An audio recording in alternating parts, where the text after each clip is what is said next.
tal? Saludos, aquí estamos con un nuevo vídeo. Lo prometido es deuda. Os dije hace unos días que iba a grabar un vídeo para intentar explicaros lo que bajo nuestro punto de vista está sucediendo en los últimos años en nuestro país y en otros puntos del planeta. Muchos estaréis ya acostumbrados a ver fenómenos meteorológicos extremos en aumento, y ya no solo por medios de comunicación como las intensas olas de frío de Estados Unidos, que parecen sacadas de películas de ciencia ficción.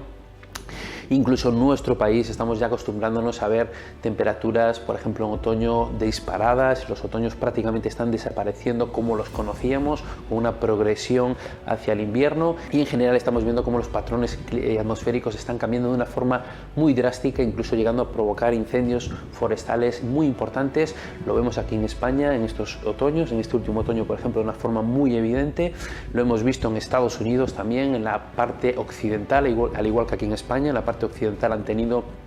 temperaturas en otoño muy elevadas con incendios, y en general los patrones atmosféricos que estamos viendo nos están demostrando que el cambio climático no podemos verlo solo como un calentamiento global exclusivamente y temperaturas elevadas y sequías, o como hay otras corrientes, pensar en que nos lleva hacia un enfriamiento y punto. Es mucho más complejo que eso. De hecho, tenemos que acostumbrarnos, hay que unir estos dos extremos, porque es lo que vamos a tener que ver en los próximos años. Os lo vamos a explicar en este vídeo por qué creemos que esto va a suceder, y tendremos que ver y acostumbrarnos a salir a la calle y a tener momentos de temperaturas muy por encima de lo normal, fuera de época, y temperaturas muy por debajo de lo normal, con registros de temporales de nevadas importantes en los próximos años. Las dos cosas las vamos a tener, y aunque muchas personas puedan pensar que esto no es posible, os voy a explicar el motivo por el cual sí, en un contexto de calentamiento global, podemos tener extremos meteorológicos con nevadas muy intensas. Espero que os guste el vídeo.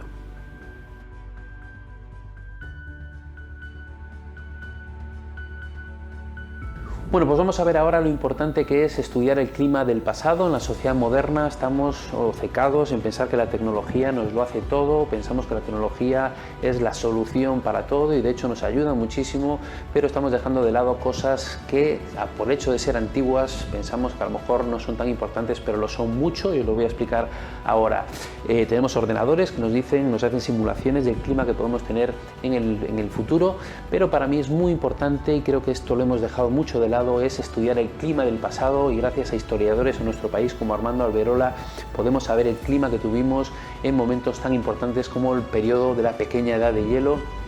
los desastres naturales que tuvimos aquí en nuestro país, y esto nos ayuda a ver el pasado, a comprender también el presente. De hecho hay algunas cosas, algunas similitudes que podemos ir viendo, y ahora os lo comentaremos, en los comportamientos atmosféricos que estamos viendo en estos últimos años con los que sucedieron en otros momentos, como por ejemplo en la pequeña edad de hielo. Y lo que os quiero enseñar ahora es un gráfico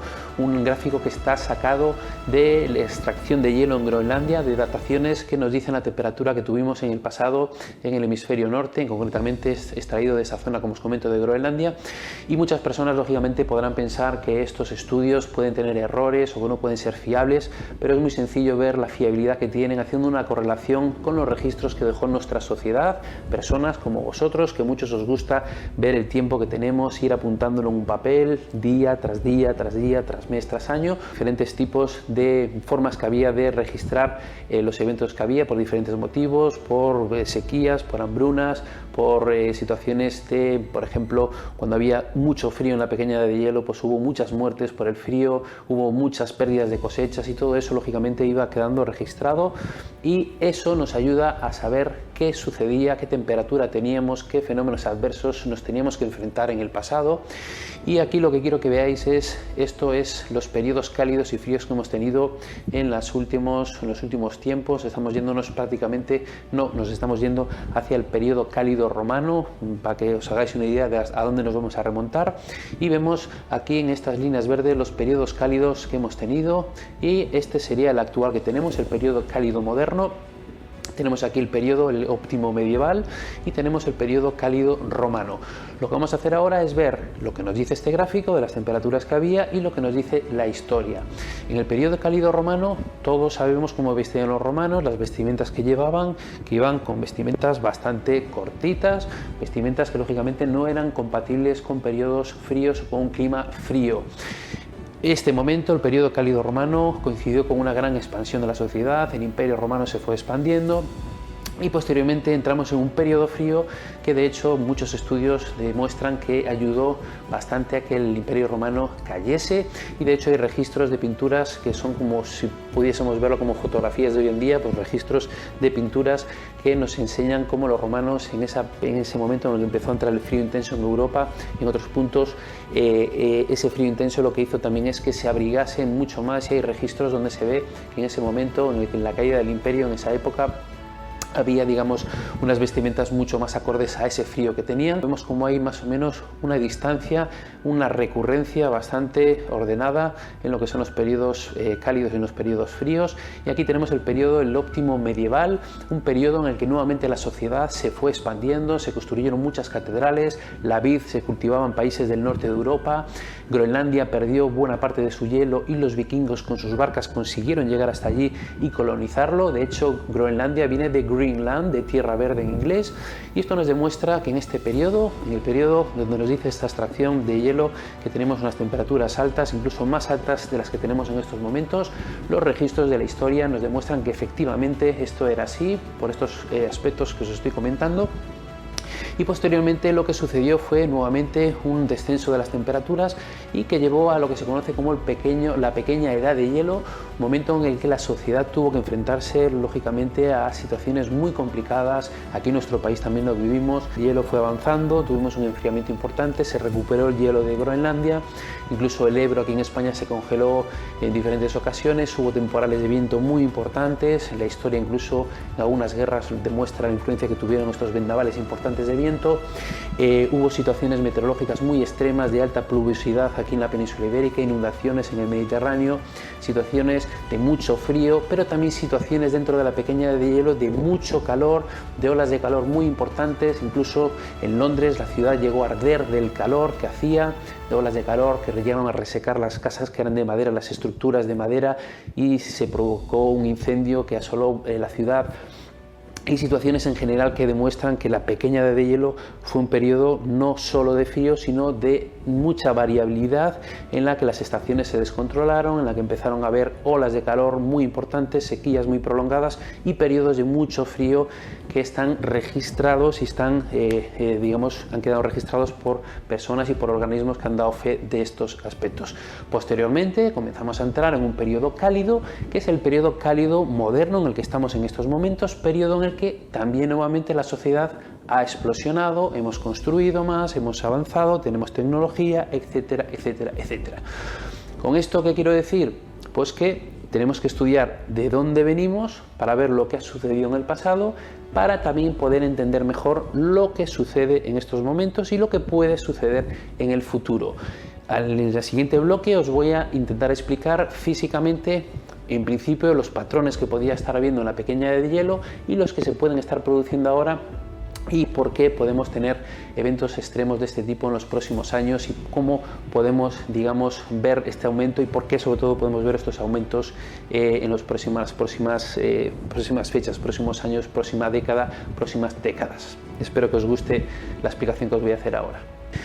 Bueno, lo que voy a intentar en este vídeo es explicaros lo que pudo suceder bajo nuestro punto de vista en la pequeña edad de hielo, y lo que puede estar sucediendo también en estos momentos, lógicamente salvando las distancias con lo que sucedió en aquella época a lo que está sucediendo ahora, pero sí viendo pequeñas pinceladas o pequeñas cosas que también estamos observando en los patrones atmosféricos en estos momentos. Lógicamente, igual que os dije al principio, tenemos que ser conscientes de que nos faltan todavía muchas cosas. La ciencia de la meteorología lleva, por así decirlo, poco tiempo, sobre todo teniendo en cuenta con la ayuda de la tecnología, que nos ha hecho explosionar, nos ha hecho poder hacer pronósticos bastante más fiables a medio e incluso a veces a largo plazo, pero todavía tenemos que reconocer que hay muchos factores que no conocemos, y los ordenadores necesitan que le metamos valores iniciales, necesitan que le metamos datos y cosas que todavía no podemos hacer en estos momentos. Por lo tanto, hay mucho que mejorar, pero lo único que vamos a hacer ahora en este momento es ver las posibles similitudes en los patrones atmosféricos que pudimos tener en la pequeña edad de hielo.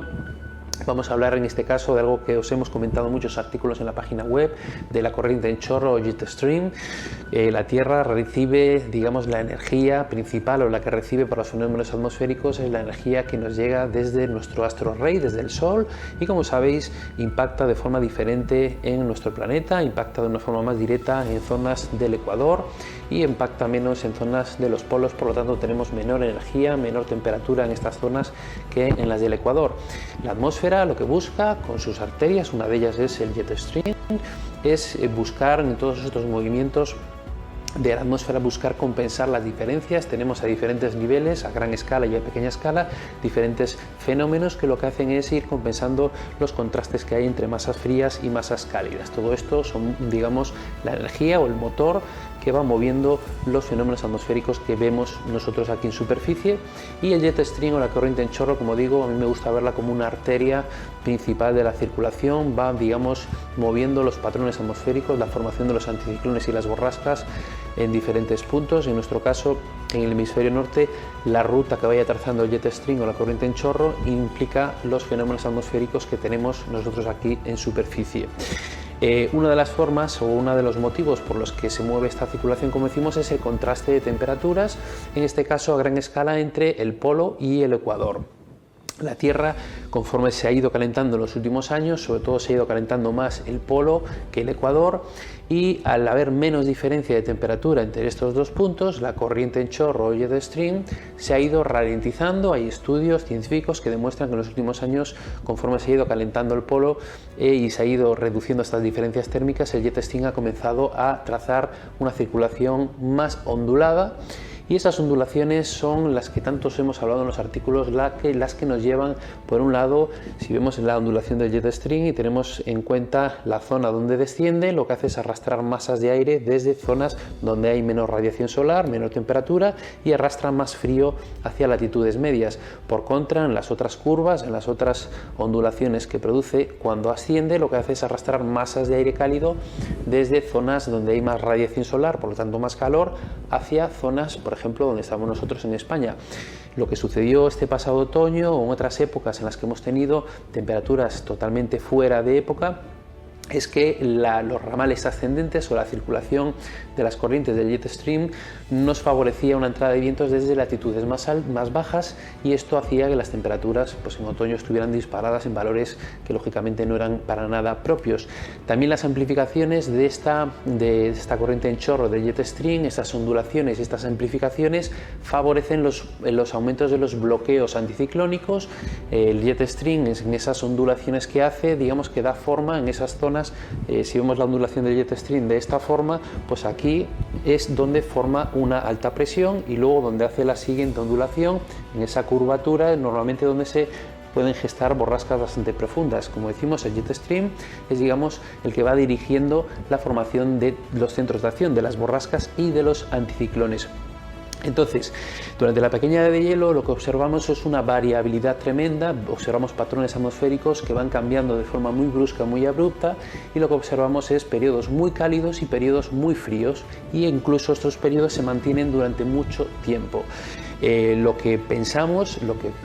que sucedió en esa época es que, al igual que con el cálido medieval, el periodo cálido medieval, que provocó un calentamiento en nuestro planeta, provocó el deshielo muy importante, muy significativo. Recordemos que los vikingos llegaron a colonizar Groenlandia. Esto activó lo que nosotros en Meteovigo llamamos, como decimos en el primer artículo, el umbral X, es decir, un punto o un termostato de la Tierra, en un punto en el que, al llegar a ese deshielo y ese calentamiento del polo, se empieza a activar ese patrón del jet stream ondulado, es decir, esas diferencias térmicas se van reduciendo, el jet stream comienza a hacer unas curvas más pronunciadas y comienza a hacer que haya desalojos de aire frío muy importantes en latitudes medias,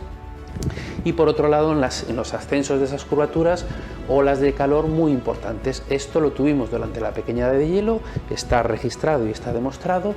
y lo que estamos teniendo en nuestro país, en otros puntos del planeta, en los últimos años, ¿qué está siendo? Pues precisamente estamos viendo un calentamiento lógicamente mucho mayor en los polos, se está derritiendo el hielo de una forma que sabemos que está siendo bastante alarmante. Obviamente aquí hay que pensar que el calentamiento también que estamos teniendo en estos momentos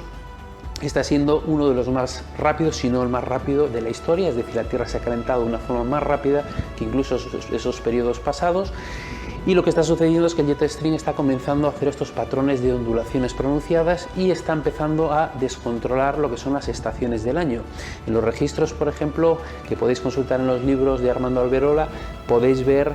pues, lo que contaba la sociedad de ese momento, de que las estaciones se habían descontrolado, de que el otoño ya no parecía otoño, el verano no parecía verano. Y en general había episodios de sequías muy prolongadas con temperaturas muy altas y después venían inviernos muy duros. Esto empezó de forma progresiva y se fue amplificando hasta llegar a los momentos más importantes o los momentos más fuertes de la pequeña edad de hielo. Los patrones atmosféricos que estamos viendo ahora mismo en nuestro planeta a nivel del hemisferio norte están, digamos, viéndose esos descensos del jet stream, esas ondulaciones, una mayor tendencia a que el vórtice polar se rompa, se fragmente, una mayor tendencia a que las masas de aire también estén descendiendo, como digo, a latitudes medias.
Tenemos que tener en cuenta que si estamos teniendo unos movimientos de masas mucho más amplificados, de frío viniendo desde zonas del Ártico y masas de aire cálido llegando desde zonas más cercanas al Ecuador, y los fenómenos meteorológicos, como por ejemplo las borrascas, los ciclones, se nutren de contrastes de estas masas. La tendencia que estamos observando, que haya una circulación de masas más meridional, es decir, estamos teniendo por ejemplo ascensos de estas masas de calor que chocan con estas masas de frío, y ahí se forman borrascas tan profundas como por ejemplo la que tuvimos estas pasadas navidades en Estados Unidos, que fue histórica en muchos aspectos, y bajo nuestro punto de vista esto va a seguir sucediendo en los próximos años. Esta tendencia a que haya una circulación de jet stream mucho más ondulada, lo que va a favorecer es que las masas de aire cálidas y húmedas lleguen desde zonas, por ejemplo en el Atlántico, pueden ir ascendiendo, zonas del Golfo de México en Estados Unidos, aire cálido y húmedo ascendiendo, y por otro lado aire muy frío llegando desde zonas del polo del Ártico, y juntándose estas dos masas con aire muy cálido y húmedo y aire muy frío provocan formación de borrascas mucho más grandes, mucho más explosivas. Todo esto lógicamente se traduce en mayores temporales de viento, mayores temporales de oleaje, mayores nevadas en zonas como Estados Unidos o en Europa. Y también, lógicamente, cuando estas masas que ascienden no se juntan, no forman, digamos, una zona de inestabilidad o de bajas presiones, y tenemos un flujo desde latitudes bajas marcado, digamos, un patrón de jet stream con el ramal ascendente más continuado, pues lo que tendremos son situaciones de temperaturas elevadas, olas de calor más importantes en verano, los otoños también podemos tener periodos cálidos.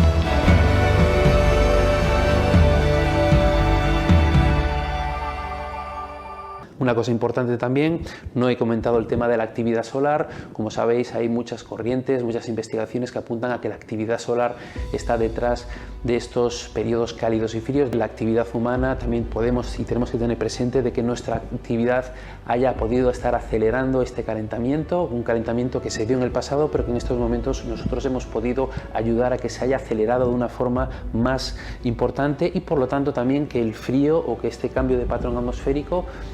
pueda venir de una forma también más rápida. Todo lo tenemos que tener siempre en cuenta y ir juntando piezas, ir descartando, y todo siempre va a ser positivo, todos los puntos de vista, para poder llegar a conclusiones. Gracias por haber visto el vídeo y como siempre por estar ahí al otro lado.